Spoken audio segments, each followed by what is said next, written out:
thank you, Catherine, for having me. Yes. So, and I'm very happy to learn about the EpiDiverse project and its accomplishments. I will be introducing population epigenomics in natural systems, tell you what is known about epigenetic variation in nature and which research opportunities are still there to tackle. So what we know, for example, is that epigenetic diversity is widespread and abundant across taxa, across space, and even within individuals, as we learned this morning. Epigenetic variation in natural systems is also modular and flexible to fine-tune fitness where it's needed. It's important and key to evolution. It's heritable, and last but not least, it's understudied. Population epigenomics in natural systems. So I will just first introduce you with what is epigenetics. It's not really necessary, but I'd like to start with this.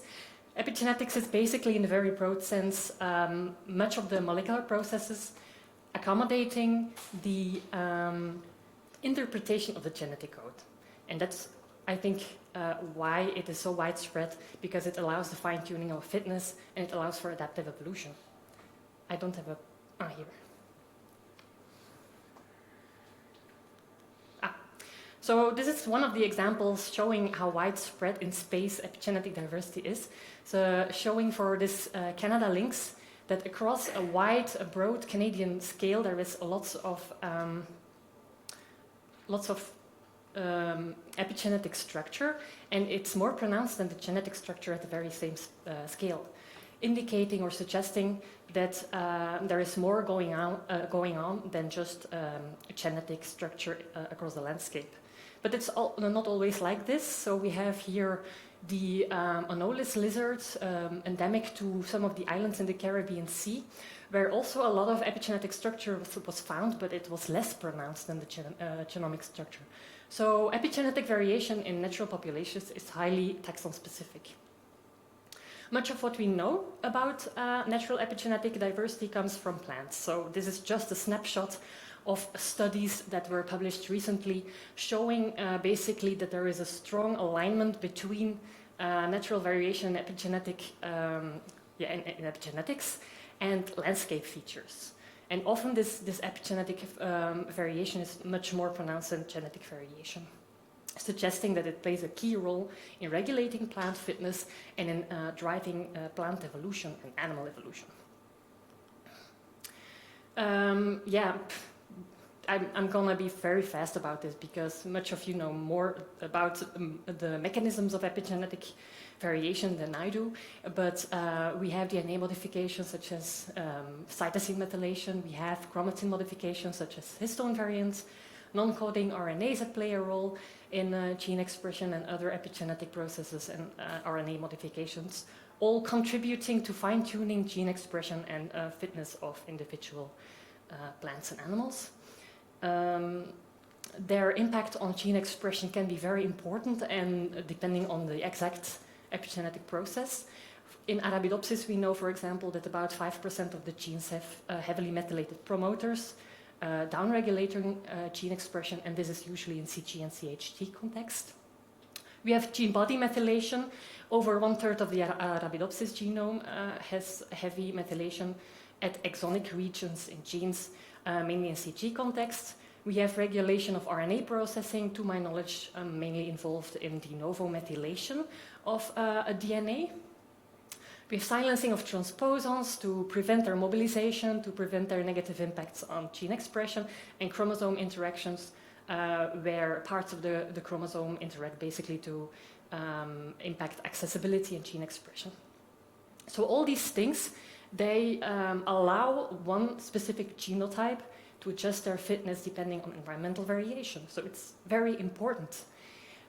We also know from the previous talk that it's highly tissue dependent. It's also depending on the age. I should have probably included the lavender study there too, because there can be stable accumulation of somatic epimutations throughout the lifespan of a tree, for example.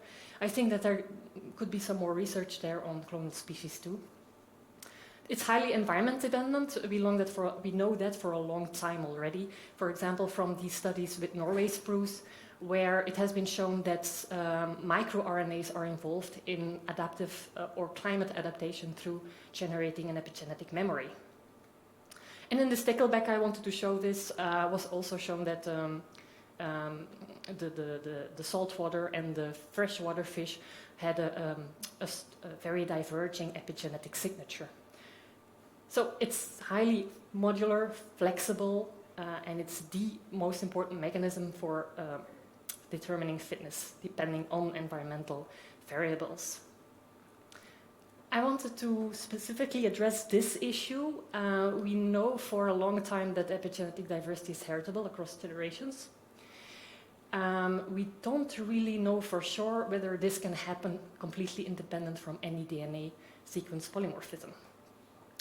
Actually, for an epigenetic mark to be autonomously acquired and inherited, there are 3 conditions, I think, which is it should be environmentally induced, then inherited, and this should happen independently from DNA sequence polymorphisms. It is very clear from literature, from other studies, that the environment can induce mutations. There is strong epigenetic differentiation, for example, resulting from drought stress treatments. Well, strong is maybe a bit exaggerated. There is differentiation. In fact, I was surprised to see for my own study that there were only a bit more than 10 differentially methylated cytosines arising from drought stress. I was expecting much more, like hundreds of thousands. In any way, it's possible there is epigenetic variation clearly resulting from external environmental triggers. Whether or not this can be inherited across generation is partially known, and I think there will be a talk in session 4 about this in strawberries as well. I'm very curious to see those data. In any way, it's not in all systems, not in all study systems, environmentally induced epigenetic marks can be inherited across generations. For example, in this study where they used isogenic lines, mild drought stress did not induce transgenerational epigenetic effects. In other studies, it was found, so it's highly study specific, but there is no really no universal rule about the impact of environmental stress on the epigenetic code. As for the inheritance, as I said, we know it for sure that epigenetic marks can be inherited. Let's go back to this very well-known study system, Linaria vulgaris, the first confirmed naturally occurring epigenetic variant that is linked to a very peculiar flower morphology. The authors could show back then that this specific epimutation could be transmitted to the next generation, and they could not detect any genetic variant associated with this epimutation or with this flower morph. So this suggests that epimutations can be inherited autonomously, so independent of DNA sequence variation. But most of us know that it is very, very hard to detect one specific genetic polymorphism in an entire genome linked to one specific epiallele. So basically, we just don't know. We don't know what part of the epigenetic signature can be inherited independent of any DNA sequence polymorphisms. So this was actually motivating me to perform a specific study, and I focused on this specific question for a short while using wild strawberry plants. So I specifically looked for correlations between genomic and epigenomic variation. And if there would be a lot of epigenomic variation not explained by the by the DNA sequence code, then this could indicate that a large part of epigenetic variation can be inherited autonomously. Part of the plants were also subjected to drought stress to try and disentangle the impact of drought stress on the epigenome as compared to inherited epigenetic variation. I think it was striking that we found a large amount of covariation between genomic and epigenomic patterns, and this had nothing to do with the genomic proximity between them. So apparently, if there is covariation between a SNP in the genome and a differentially methylated cytosine, then these are often far away from each other. So somehow a polymorphism, a genetic variant, can have an impact on the methylation patterns elsewhere in the genome. Instead of genomic proximity, there were some indications that functional roles played a role in the correlation between genomic and epigenetic patterns. I will not go into detail here because we don't have a lot of time, but at least such studies can learn us about the interactions between genomic and epigenomic variation in natural populations. This was definitely not the first of its kind. There was a study in human lymphocytes doing exactly the same thing, actually, where they found significant covariation between SNPs and transmethylation. And these molecular marks were enriched for all kinds of genomic regulation processes. Also, another study where transacting methylation QTLs were found to affect methylation levels at the genome-wide scale, so again far away from the causal genetic variants. And this could be an adaptive strategy. And these SNPs were also involved in genomic regulation processes, more specifically chromatin states. So there are many indications that at least much of the epigenetic inheritance does not occur independent of DNA sequence variation. I want to end this specific discussion for now with this study. Everyone knows it, where the epigenomic diversity in a global collection of Arabidopsis thaliana accessions was assessed, and they also showed that methylation strongly correlated with climate of origins and also transacting genetic variants. Of course, whether or not much of our epigenetic variation is autonomously inherited does not mean it's not important at all. On the contrary, it plays a key role in evolution for sure, and there are several mechanisms by which epigenetic variation is very important. For example, as we all know also, epimutation rates are really high, so these can really generate phenotypic novelty upon which natural selection can act, and you can have adaptive evolution of these novelties. But perhaps even more importantly, mutations and epimutations, they can reinforce each other. So if you have mutations in genes encoding methyltransferases, for example, so polymorphisms in the genetic basis of epigenetic variation, of course this will have an impact on epimutation rates. And then in turn, epimutations can generate mutations because methylated cytosines are more vulnerable to spontaneous mutations. And that is also why we see a lot more mutations at cytosines than at other nucleotides.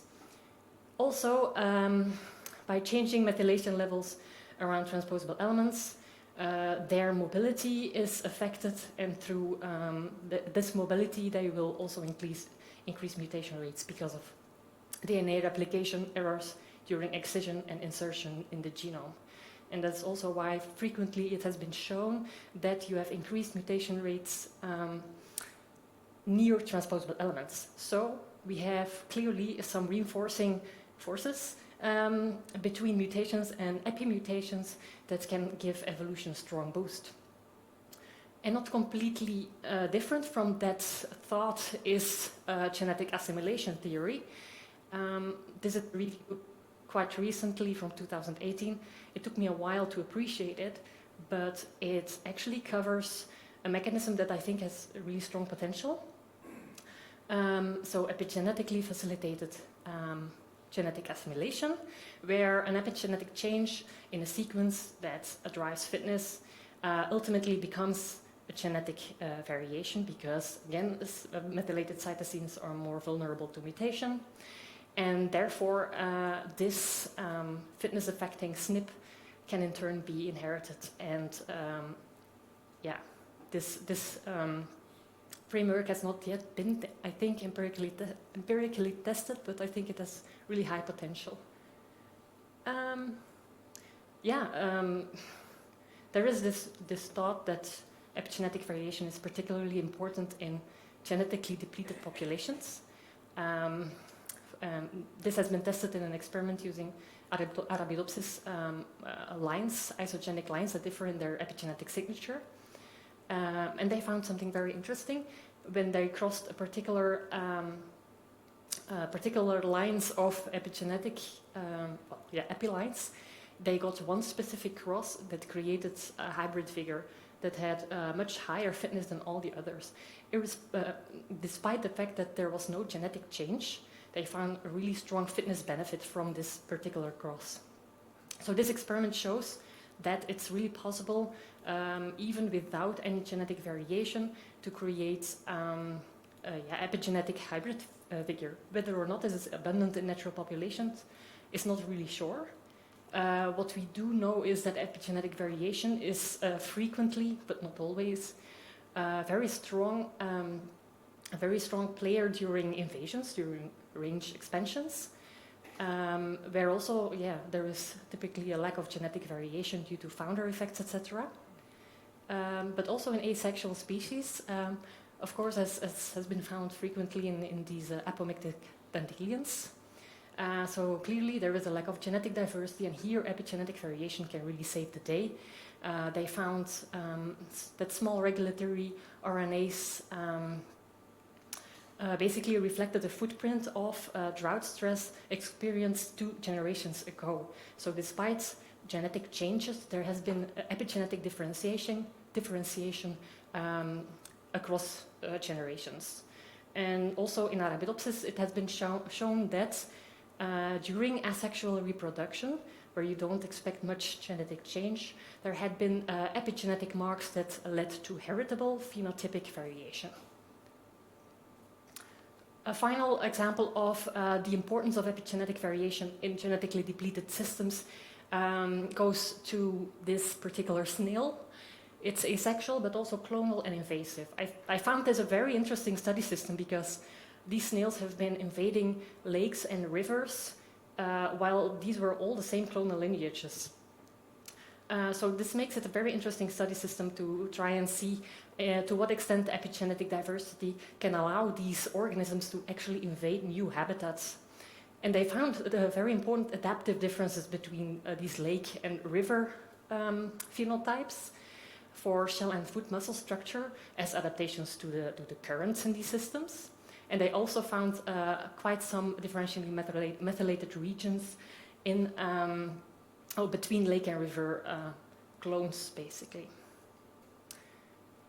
So epigenetic variation can play a key role particularly in genetically depleted natural populations. What about coevolution?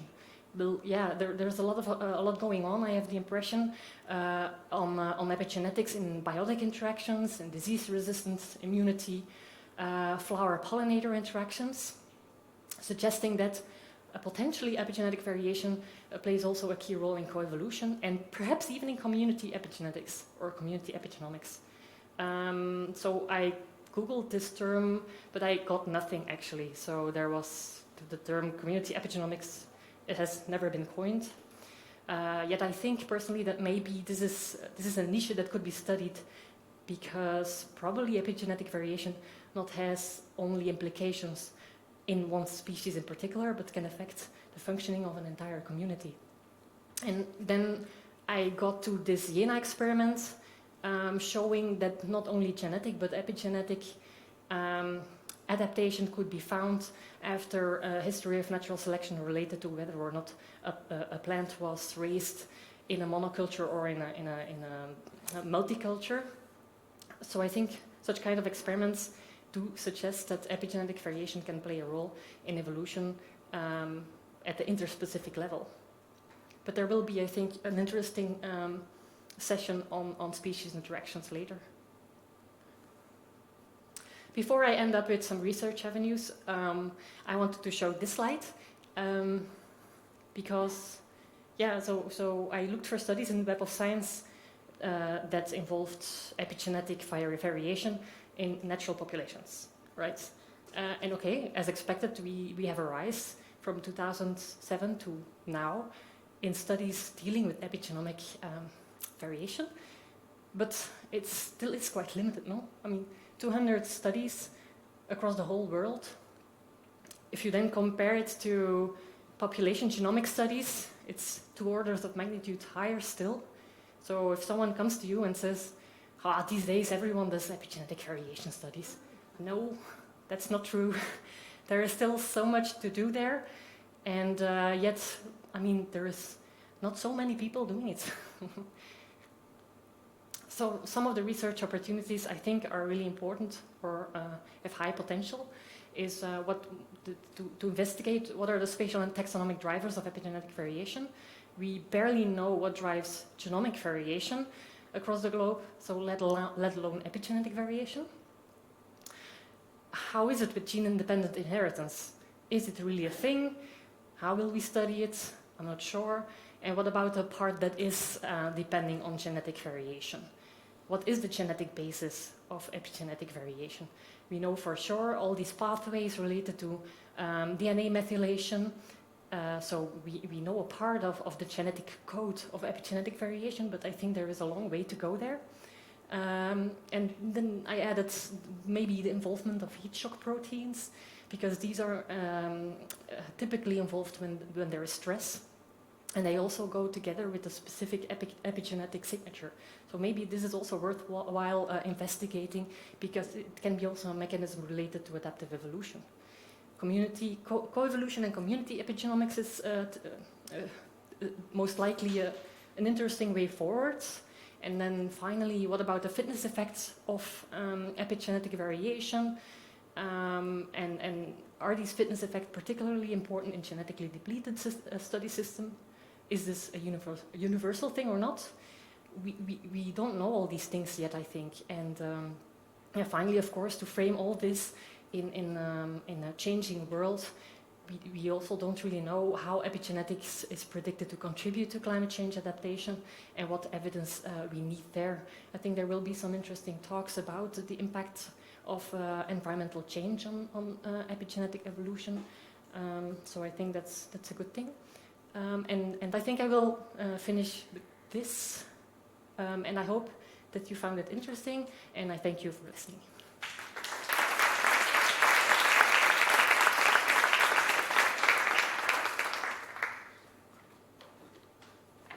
Yeah, many thanks for the talk.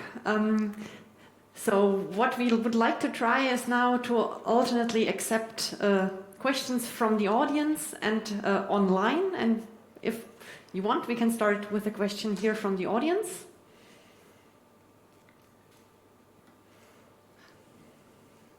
That's easy for me. Yeah, up there.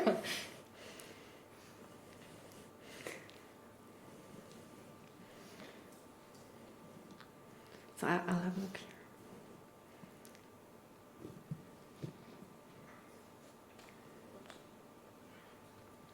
Okay, thank you.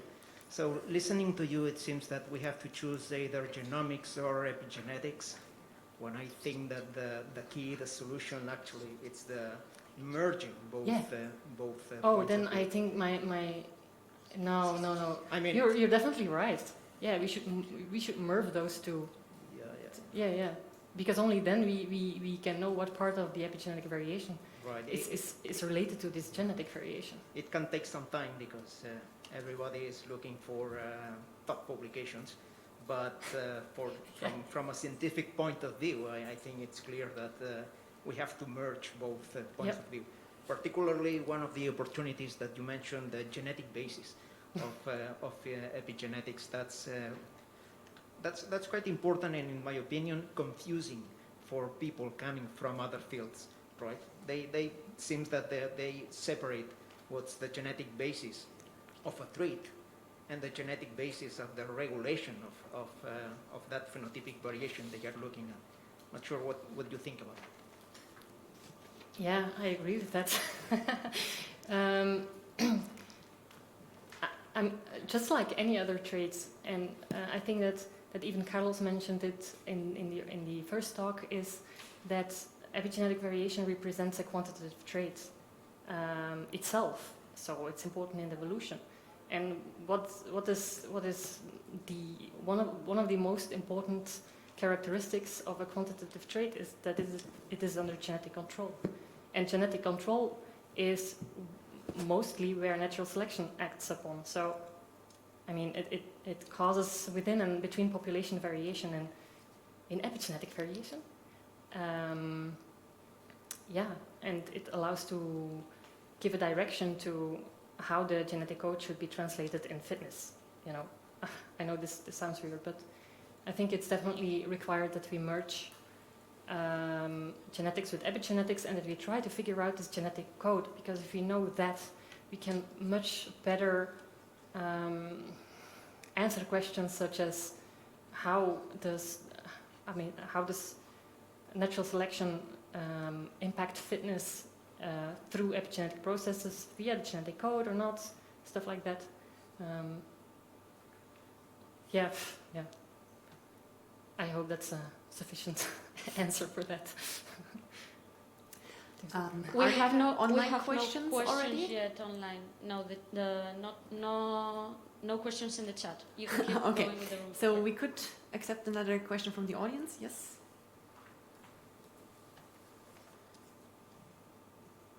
Thanks. Could you go back to the slide where you had the three key points for methylation variation or epigenetic variation? Because it's just a comment. So you had it that that it has to be environmentally induced. Yeah. And I often also, when I talk about this, I put the fact that it needs to be inherited, of course, independently of DNA sequence, and then I put that it needs to affect the phenotypes, which I think here it's missing, and it's not often the case, because there is loads of epigenetic variation that it's not affecting the phenotypes directly, or that we are not able to see whether it affects the phenotypes or not. But for the environmental induced part, I was under the impression that there is also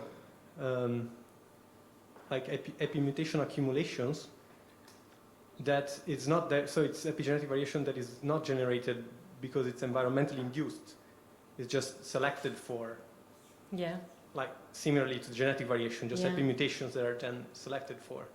Yeah, so that's just a comment that is normally not one of my key points, the fact that it needs to be absolutely environmentally induced. Yeah, but I think these ones were really related to drought stress, but that's maybe not your point. No, yeah, sure. I was trying to understand better. Yeah, but because, for example, in this woodland strawberry study, there is much more epigenetic variation inherited from the previous generation than there was epigenetic variation induced by drought stress. Cool, thanks.